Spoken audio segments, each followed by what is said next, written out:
O governo federal decidiu intervir na crise de segurança pública no Rio de Janeiro, pelo menos de forma temporária. O Planalto deve decretar uma missão de GLO, Garantia da Lei e da Ordem, para a realização da cúpula de líderes do G20 em novembro. De acordo com o governo, o Brasil, como anfitrião, precisa garantir a segurança dos chefes de Estado. Prevista na Constituição, a GLO dá às Forças Armadas a autonomia necessária para atuar como poder de polícia por um tempo determinado em uma área previamente definida. Vamos girar com os nossos comentaristas, chamar o Cristiano Beraldo. Você, Beraldo, então, o presidente deve decretar essa GLO, Garantia da Lei e da Ordem, na cidade do Rio de Janeiro durante a reunião do G20. Então, o objetivo é garantir a segurança dos chefes de Estado, resolver a crise de segurança pública durante o G20. Depois, passa a bola para o governador, é isso, né?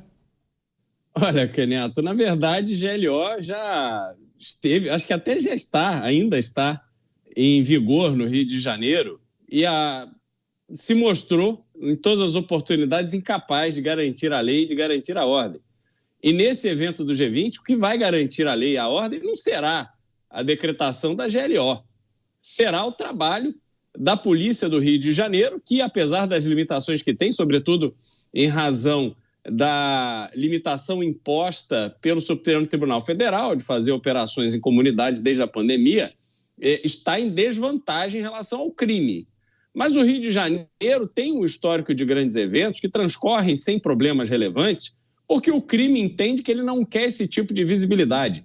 Não é o tipo de crime, esse que temos no Brasil, que quer matar o chefe de Estado do não sei aonde. Quer dizer, nós não temos aqui uma realidade como existe no Oriente Médio, os desafios de Israel com os países vizinhos, alguns que são inimigos, e esse ódio religioso. Isso não é característica do Brasil e isso não acontece tradicionalmente nos eventos do Rio de Janeiro. Então, não acho que é a GLO que vai fazer alguma diferença efetiva. Ela tem efeitos extremamente limitados, não garante durante a sua vigência a lei nem a ordem. O Rio de Janeiro continua uma bagunça. Tenho certeza que, apesar dessa GLO que estava em vigor, ou que está em vigor, já nem sei, porque faz pouca diferença, nos portos e aeroportos, ela não deixou ou não impediu que continuasse entrando droga, que continuasse entrando arma, que continuasse entrando tudo que não presta no Rio de Janeiro, como sempre aconteceu. Mas não foi pelo porto, pelo aeroporto. Ok, o avião pousou não sei aonde, em vez de navio foi de caminhão, foi isso e aquilo. Um jeito o crime dá. Então, realmente, eu acho que é muito mais um jogo de cena do que efetivamente um efeito concreto que teremos a partir disso. Claro que muitos da população do Rio de Janeiro se manifestaram pelas redes, viu, Dávila? Dizendo, bom, GLO só durante o G20, queremos segurança o ano inteiro, poxa. Caniato, eu não entendo, e o Mota vai ter que me explicar, por que vão fazer essa reunião do G20 no Rio de Janeiro. Este é o território onde o crime organizado mais disputa território. Então, faça no estado onde você tem menos risco de que aconteça alguma coisa. Por exemplo, o estado número 1 em ranking de segurança pública, hoje, publicado aqui pelo CLP, é Santa Catarina. Por que não faz em Florianópolis? Ou por que não faz no estado de São Paulo? Ou por que não faz no DF, no Distrito Federal, capital do Brasil? Muito mais fácil uma GLO nesses locais do que no Rio de Janeiro, que existe uma intensa disputa por território entre o crime organizado. Mas aí eu concordo com o Beraldo. O crime organizado não quer saber de chefe de Estado. Aliás, o que eles querem é mais tranquilidade para poder fazer o seu negócio, que é vender droga. O negócio deles é droga. Eles não querem atrair moscas para o seu negócio. E mosca é bagunça. Eles não querem saber de bagunça, eles querem saber de paz. É assim que o crime triunfa. Então a pergunta é, por que no Rio de Janeiro, onde você tem, na verdade, a maior disputa territorial entre gangues do crime organizado? Por que não fazer em outros demais estados? Até seria uma forma de mostrar que determinados estados do Brasil estão conseguindo superar a questão da segurança pública. Mas aí, Caniato, vem aquele velho argumento. É por uma questão ideológica. Por que não fazer em Santa Catarina? Nós vamos lá apoiar o governo ligado à direita? Nós vamos apoiar, ou vamos fazer em São Paulo e prestigiar o governador de direita? Não, a gente quer fazer ali onde tem o prefeito do Rio, que é nosso amigo, aliado, onde é o cartão turístico para todo mundo depois da conferência poder dar um pulo na praia, passear, tal. Então é isso aí, é uma mistura de turismo diplomático com conversa irrelevante. É isso que se resume o G20. Acho que matou a charada. Vai lá, Beraldo, rapidinho. Não, só para fazer, Dávila, é que eles assistiram a propaganda eleitoral do Eduardo Paes e acharam que era tudo verdade. Um desavisado diria, é por conta do cartão postal, mas naturalmente que a amizade, né, talvez com o mandatário da cidade também possa ter ajudado. Você, o Mota vai matar a pau agora. Não, os meus colegas já mataram muito bem. Esse assunto já está totalmente morto. Eu só queria dizer, quem garante a segurança do Rio de Janeiro é a polícia do Rio de Janeiro.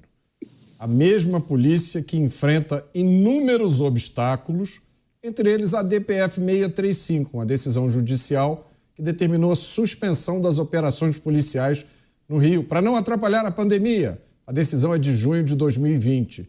A pandemia já acabou há muito tempo. A decisão continua.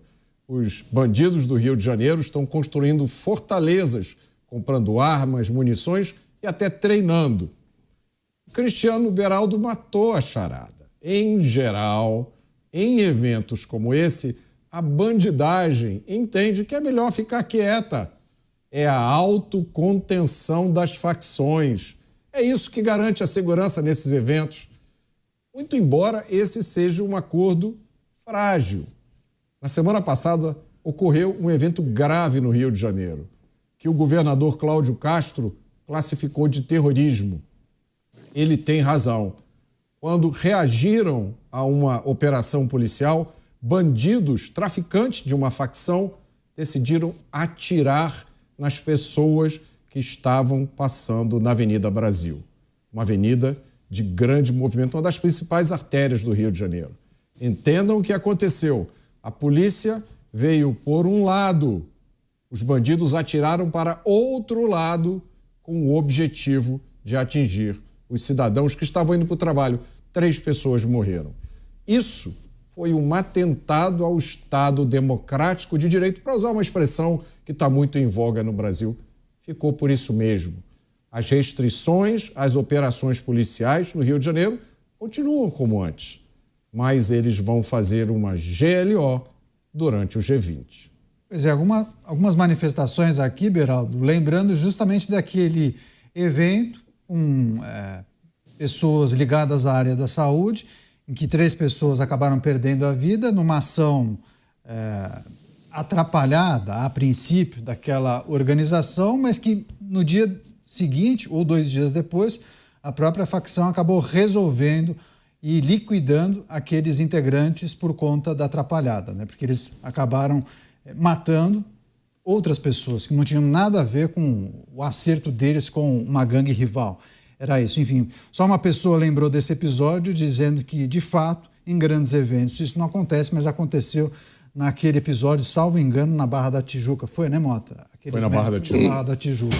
Enfim, mas, Beraldo, olhando para o dia a dia da população, claro que as pessoas ficam incomodadas, né, quando observam o Executivo Federal todo empenhado em resolver uma situação, ou pelo menos maquiar uma situação por alguns dias, enquanto vários chefes de estados estarão no Rio de Janeiro, mas depois é como se esquecessem, virassem as costas e dissessem para os gestores: beleza, obrigado, viu? Obrigado por terem emprestado a cidade, mas eu estou indo nessa, tá? Qualquer coisa me liga. E aí, governador e prefeito se virem.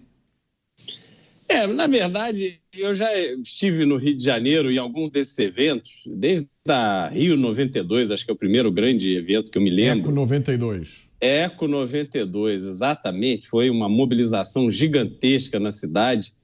E, assim, o que acontece... Aliás, Canhoto, você lembrou esse episódio dos 3 médicos brutalmente assassinados enquanto bebiam uma cerveja num quiosque na praia? O que prevaleceu depois foi a GLO do crime. É a garantia da lei e da ordem. O chefão disse que não era para matar, eles foram lá, mataram, acabaram mortos eles próprios. Os assassinos em 24 horas. É de uma eficiência essa GLO do crime, que é uma coisa impressionante. Então, a gente tem uma dinâmica que a cidade continua funcionando, o crime continua ocorrendo, o tráfico de drogas continua ocorrendo, os roubos continuam ocorrendo, mas não naquelas áreas em que as autoridades passam, que elas visitam. Então, você tem, geralmente, faixas separadas do trânsito, eles não pegam trânsito, andam com batedores, muito segurança, eles não ficam à vontade, ou pelo menos os principais atores ali das delegações não ficam à vontade para irem sozinhos para lá e para cá.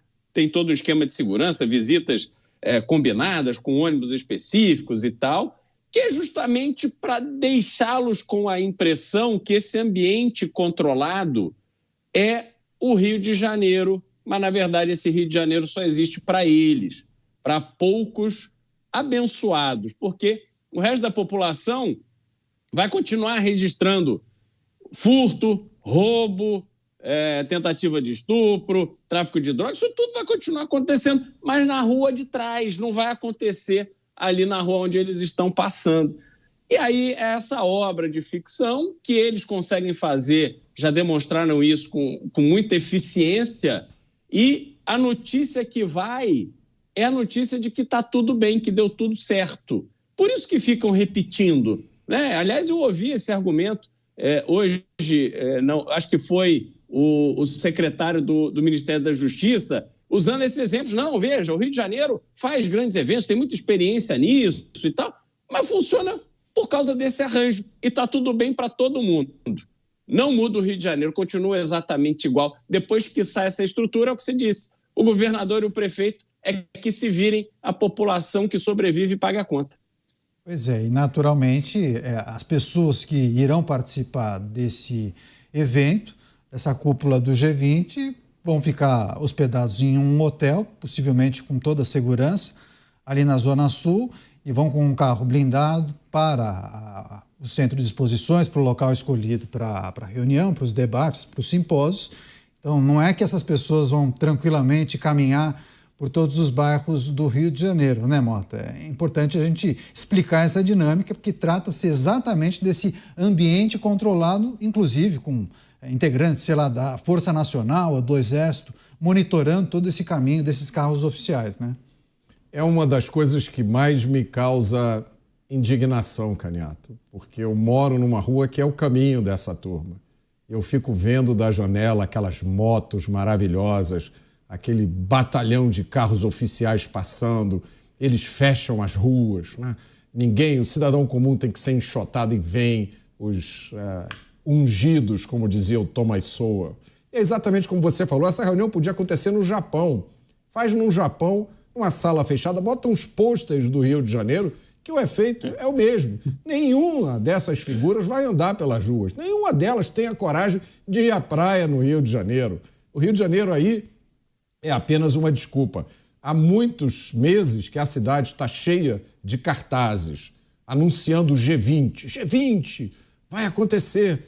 E aí as pessoas do Rio de Janeiro podem se perguntar, eu aposto que muita gente está se perguntando, exatamente para que serve esse encontro do G20? É uma pergunta justa, porque é o dinheiro dos nossos impostos que vai ser usado para organizar essa festa. É assim que eu chamo. Olha, nessa festa vão acontecer debates e discursos. Eu vou adivinhar aqui para vocês os temas. Anota aí. Mudanças climáticas. Vamos falar sobre as mudanças climáticas. Redução da desigualdade, não falha. E combate à fome, meus amigos. Combate à fome é pule de 10. Agora, qual é o significado prático disso? Nenhum, zero. Os poderosos vão discutir o combate à fome entre um coffee break e o jantar. Eles vão falar sobre a desigualdade nos hotéis mais luxuosos do Rio de Janeiro. Eles vão falar da descarbonização, que palavra bonita, né? Descarbonização.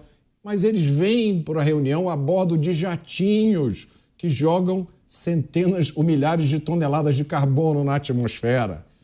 Eu vou explicar para vocês qual é a principal função dessa reunião do G20.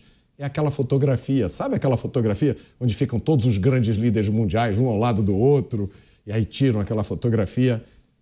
O resultado prático Para o pagador de impostos, é zero. Pois é, muita gente, inclusive, reflete sobre a necessidade desses eventos presenciais. Já que a conexão de internet anda tão boa, né, Dávila? Por que não fazer pela internet, por videoconferência, igual a gente está conversando aqui? Não seria muito eficiente também e muito mais barato? Inclusive, iria contribuir muito para diminuir a pegada ambiental, a emissão de gases de CO2 na atmosfera, né, Dávila? É verdade.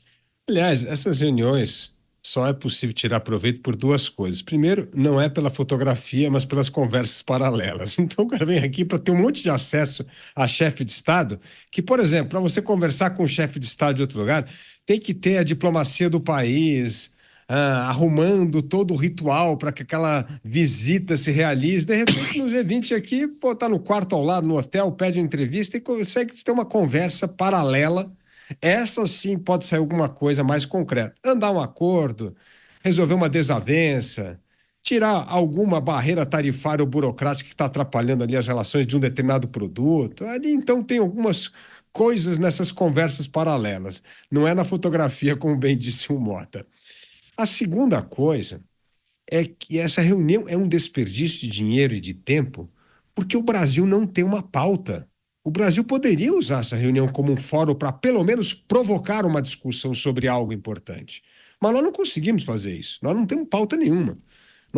Esse governo só tem um ponto no seu programa de governo: aumentar a arrecadação. É arrecadar mais dinheiro. É só isso que eles têm. O resto não está nem aí. Então, é um desperdício de oportunidade. Nós poderíamos, sim, ter uma discussão importante sobre algum assunto que o Brasil acha importante. Por exemplo, um acordo aqui de combate ao crime organizado com apoio das outras potências para a gente poder sacar onde é que está o dinheiro, como é que desmonta esse crime, como é que foram feitos em outros países. Vamos usar esse fórum para aprender alguma coisa de política pública, de como desmantelar máfias. Vários países têm experiência. Então, a ausência de pauta imposta pelo Brasil, nesse caso, que é o anfitrião, e essas conversas paralelas é o que fazem esse turismo diplomático de conversas irrelevantes acontecer com tanta frequência. Pois é, claro que a gente vai seguir monitorando, muitas pessoas aqui se manifestando, e qualquer novidade a gente traz para debater com os nossos comentaristas.